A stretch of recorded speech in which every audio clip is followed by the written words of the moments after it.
আসসালামু আলাইকুম, কেমন আছেন সবাই? আশা করি সকলে ভালো আছেন। পিএইচপির নতুন পর্বে আপনাদেরকে স্বাগতম।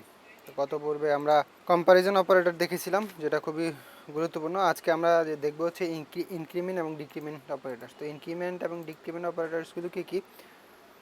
ইনক্রিমেন্ট এবং ডিক্রিমেন্ট অপারেটরসগুলো হচ্ছে এরকম, যেমন ভেরিয়েবলের সাথে প্লাস একটা দুইটা প্লাস প্লাস থাকবে, এটাকে বলা হয় প্রি ইনক্রিমেন্ট, এবং এটা মানে এক যোগ করে, সবসময় শুধু ওয়ান যোগ করে। যেমন এখানে increments x by one then return x, মানে এক্স মানে এক্সের ভ্যালু যা থাকবে তার সাথে এক যোগ করে সে ভ্যালুটা রিটার্ন করবে। এবং এটা হচ্ছে পোস্ট ইনক্রিমেন্ট। তো পোস্ট ইনক্রিমেন্টটা করে কি, আগে রিটার্ন করে দেন আগে ইনক্রিমেন্ট করে, পরে ইনক্রিমেন্ট করে। হ্যাঁ, এটা হচ্ছে প্রি ইনক্রিমেন্ট, যে আর যেটা আগে ইনক্রিমেন্ট করে পরে রিটার্ন করে, আর এটা হচ্ছে পোস্ট ইনক্রিমেন্ট, যেটা আগে রিটার্ন করে পরে ইনক্রিমেন্ট করে। সেমভাবে ডিক্রিমেন্ট, প্রি ডিক্রিমেন্ট এবং পোস্ট ডিক্রিমেন্ট। প্রথমত এইটা এক্সের ভ্যালু যা থাকবে তার থেকে এক মাইনাস করবে, এবং এইটাও এক্সের ভ্যালু যা থাকবে তা মাইনাস করবে। শুধু পার্থক্য হচ্ছে এটা আগে মাইনাস করবে পরে রিটার্ন করবে, এটা আগে রিটার্ন করবে পরে মাইনাস করবে। তো চলুন প্র্যাকটিক্যালি দেখি ব্যাপারটা। অ্যান্ড প্রথমত ধরেন আমরা এখানে এক্সের কী করলাম, যে ভ্যালুটা আছে এক্স ইকুয়াল টু কত 50, আমরা এখানে পাবো কত 50। এখন আমরা যদি এখানে কি করি, জাস্ট এখানে আমরা ডলার সাইনের আগে লিখে দেই প্লাস প্লাস এক্স। হ্যাঁ, এটা যদি লিখে দিই তাহলে আমাদের রেজাল্ট আসবে কত? অবভিয়াসলি 60 আসার কথা, কারণ সে কী করছে, আগে এক যোগ করছে, দেন 15-এর সাথে এক যোগ করছে এবং সে রিটার্ন করছে। ঠিক সেমভাবে এটা যদি যাই আমরা মাইনাস মাইনাস করি, মানে ডিক্রিমেন্ট করি, তাহলে অবশ্যই 14 আসবে, কারণ সে আগে এক বিয়োগ করছে দেন রিটার্ন করছে। সেমভাবে আমি যদি এটা আবার এই যে পোস্ট ইনক্রিমেন্টটা যদি দেখি, তাহলে আমাকে এইখানে প্লাস প্লাস লিখতে হবে, plus plus x plus plus. এখন আমার অবশ্যই রিটার্ন আসবে 16। এখানে কি হলো, এখানে ধরেন এখানে 15 ছিল, আগে 15টা রিটার্ন করে পরে একটা এক যোগ করছে, এবং এর আগে যেটা করছিলাম যে প্রি ইনক্রিমেন্ট, সেটা আগে 15 এক যোগ করে পরে 15 রিটার্ন করছে। এটাই হচ্ছে ডিফারেন্স। তো সেমভাবে মাইনাস মাইনাসটাও সেম একই রেজাল্ট দিবে, ভ্যালু দিবে। আমরা যদি রিফ্রেশ করি অবশ্যই 14 আসবে।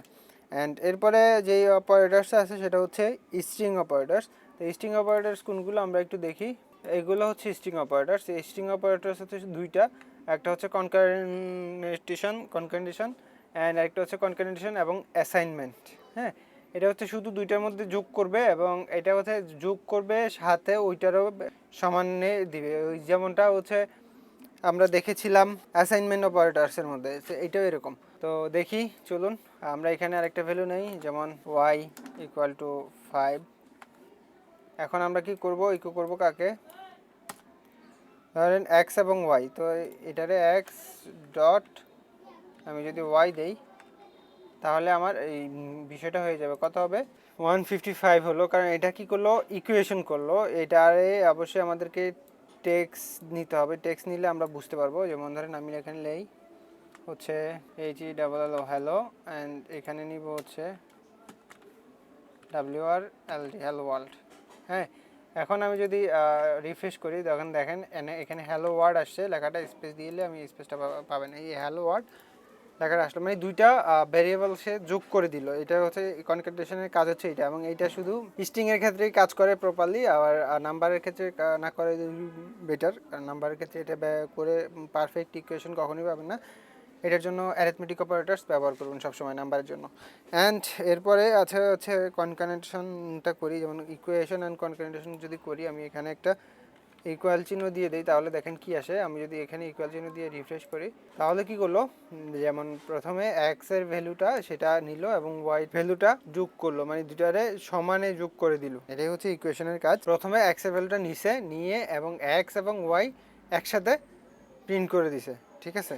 এটাই হচ্ছে কাজ। তো এটা বুঝবেন কেমন, এটা যদি আমি দুইটা ভ্যালু একসাথে নেই, যেমন ধরেন এখানে এক্স নেই, তাহলে বুঝতে পারবেন। দেখেন এখন এইখানে problem, x and refresh world. হ্যাঁ, কী করলো, এখানে এক্সের ভ্যালুটা দুইবার চলে আসলো, এই যে এক্সের ভ্যালুটা ডাবল হয়ে আসলো, মানে এক্সের ভ্যালুটা আসলো, আবার এই এক্সের ভ্যালুটাও আসলো, এই এক্সের ভ্যালুটাও আসলো। এটাই হচ্ছে কাজ। অ্যান্ড সেকেন্ড আচ্ছা হচ্ছে অ্যারে অপারেটরস। তো অ্যারে অপারেটরসের মধ্যে যাই, আমরা প্রথমে এক্স নিয়ে একটা অ্যারে তৈরি করি। অ্যারে তৈরি করার জন্য আমরা জানি লিখতে হয় A double R A Y array, then bracket দিয়ে আমাদেরকে অ্যারের নাম দিতে হয় এবং অ্যারের নাম দেওয়ার পরে অ্যারের ভ্যালু দিতে হয়। রেড দিলাম, দেন আমাদেরকে কি করতে হয়, আচ্ছা এখানে আমরা এটা ভুল করছি, এখানে অবশ্যই এই এ দিতে হয় কারণ এটার value. Then equal and greater than and comma দিয়ে আবার আমরা ভ্যালু নিব, এর নাম নিব হচ্ছে B, then equal and greater than, আচ্ছা B equal and greater than, তারপরে আমি ভ্যালু নিব হচ্ছে গ্রিন। ব্যাস এইটুকু নিলাম, লম্বা করলাম না, বেশি লম্বা করার দরকার নেই। আমি এটাকে জাস্ট কপি করে এখানে পেস্ট করে দেই এবং এখানে সি, এখানে রেডের জায়গায় নিব হচ্ছে ব্লু, অ্যান্ড এখানে ডি, এখানে গ্রিনের জায়গায় নিলাম ধরেন yellow, Y E double L W yellow. এখন কি করব, এটা হচ্ছে অ্যারে অপারেটরস। এখন এটা যদি এভাবে দেই এভাবে রং আসবে, কারণ এখানে অ্যারে এইভাবে কখনোই প্রিন্ট হয় না, অ্যারে স্ট্রিং কখনো এভাবে প্রিন্ট হয় না। তো অ্যারে স্ট্রিং প্রিন্ট করার জন্য আমাদেরকে যেটা করতে হয়, আমাদেরকে এখানে লিখতে হচ্ছে প্রিন্টার, PRINT প্রিন্ট। আর কাকে প্রিন্ট করব, অবশ্যই এখানে ভ্যালুটা চেঞ্জ করতে হবে, ভেরিয়েবল এক্স এবং ওয়াই। প্রিন্টার কাকে প্রিন্ট করব, আমরা প্রিন্ট করব হচ্ছে variable X plus variable Y. Then আমি যদি এখানে রিফ্রেশ করি, এখানে দেখেন আমার অ্যারেটা চলে আসছে। এখানে দেখেন দুইটা অ্যারের ভ্যালু একটা অ্যারেতে চলে আসছে। অ্যারে এর ভ্যালু হচ্ছে রেড, বির ভ্যালু হচ্ছে গ্রিন, সির ভ্যালু হচ্ছে ব্লু এবং ডির ভ্যালু হচ্ছে ইয়েলো। দুইটা অ্যারে আমাদের এখানে যোগ হয়ে গেল। এখন আরও অনেকগুলো অপারেটরস আছে, সেগুলো কি আমি একটু দেখে নিই আপনাদেরকে। এই যে এখানে হচ্ছে unity, equality, identity, identical, identical, তারপর হচ্ছে not identical, identical, not identical. তো এই কয়েকটা অ্যারে অপারেটরস আছে। তো প্রত্যেকটার কাজ আমি দেখাচ্ছি। প্রথমত আমরা এটা প্রিন্টার করলাম, মানে অ্যারের ভ্যালু প্রিন্ট করতে হলে আমাকে প্রিন্টার লিখতে হবে। এরপরে বাকি যেই অপশনগুলো আছে, যেটা ভ্যালুগুলো কি ট্রু অ্যান্ড ফলস কিনা, যেমন এইখানে যেটা করে ইকুয়েলেশন, মানে দুইটা কি সঠিক আছে কিনা, সমান আছে কিনা, দুইটার সমান আছে কিনা এবং ডাটা টাইপ সমান আছে কিনা, এইসব বিষয়গুলো চেক করে। প্রত্যেকটাই আইডেন্টিক্যাল, দ্যাটস ওয়াই আমাকে এখানে অবশ্যই বারডাম ব্যবহার করতে হবে ট্রু ফলস ডাটা রিটার্ন করার জন্য। তো আমরা এখানে কি করব, লিখব হচ্ছে বারডাম, অ্যান্ড আমরা কি করব, x equal variable y, x এবং ওয়াই সমান কিনা। আমরা এখানে কী লিখব, বুলিয়ান ফলস, কারণ এক্সের ভ্যালু এবং ওয়াইয়ের ভ্যালু সমান নয়, এই জন্য এখানে আসছে বুলিয়ান ফলস। যদি আমরা এখানে সমান দিতাম, এটার ভ্যালু রেড এবং এটার ভ্যালু গ্রিন যদি দেই, তাহলেও আসবে না, কারণ এখানে আরও চেঞ্জ আছে, যেমন এ এবং এখানে বি। এখন দেখবেন বলবে যে বুলিয়ান ট্রু, মানে দুইটাই সমান। তো আমি কন্ট্রোল জেড করি, কারণ দুইটা আমাদের আলাদা আলাদা ডাটা লাগবে। তো এটা করলাম ইকুয়েলেশন, তারপরে ডাটা টাইপ তিনটা ইকুয়াল ডাটা টাইপ সহ ঠিক আছে কিনা, ঠিক নাই, এই জন্য এখানে ফলস আসছে। তারপরে হচ্ছে নট আইডেন্টিক্যাল, যেটা আমরা ব্যবহার করি সেটা, এখানে যদি এক্সক্লামেটরি চিহ্ন ব্যবহার করি, এখানে অবশ্যই ট্রু আসবে, বুলিয়ান ডাটা ট্রু, কারণ দুইটা ম্যাচ করে নাই। এখানে নট আইডেন্টিক্যাল অপশন আরেকটা আছে, যেটা হচ্ছে লেস দেন অ্যান্ড গ্রেটার দেন একসাথে, তাহলেও বলবে যে বুলিয়ান ট্রু।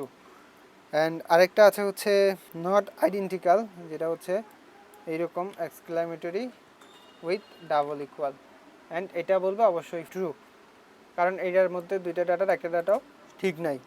তো এই হচ্ছে অ্যারে অপারেটরস। এরপরে আমাদের আরও দুইটা অপারেটরস আছে, সেই দুইটা অপারেটরস আমরা আলোচনা করব। ইফ এলস কন্ডিশন স্টেটমেন্ট যখন শিখবো, তখন আমরা নেক্সট পিরিয়ডে ইফ এলস কন্ডিশন নিয়ে আলোচনা করব, দেন সেই অপারেটরসগুলো নিয়ে আলোচনা করবো, কারণ ওই অপারেটরসগুলো, কন্ডিশনাল অপারেটরসগুলো আমরা ইফ এলস স্টেটমেন্ট ছাড়া ওই অ্যাপ্লাই করতে পারবো না। দ্যাটস ওয়াই আগে if else statement, then conditional operators. So তো আশা করি ভিডিওটি ভালো লেগেছে। যদি ভিডিওটি ভালো লেগে থাকে অবশ্যই লাইক করবেন, শেয়ার করবেন, আর যদি কোনো কিছু বুঝতে না পারেন কমেন্ট করবেন। পরবর্তী ভিডিও দেখার জন্য আমার চ্যানেলের সাথেই থাকবেন। ধন্যবাদ সকলকে।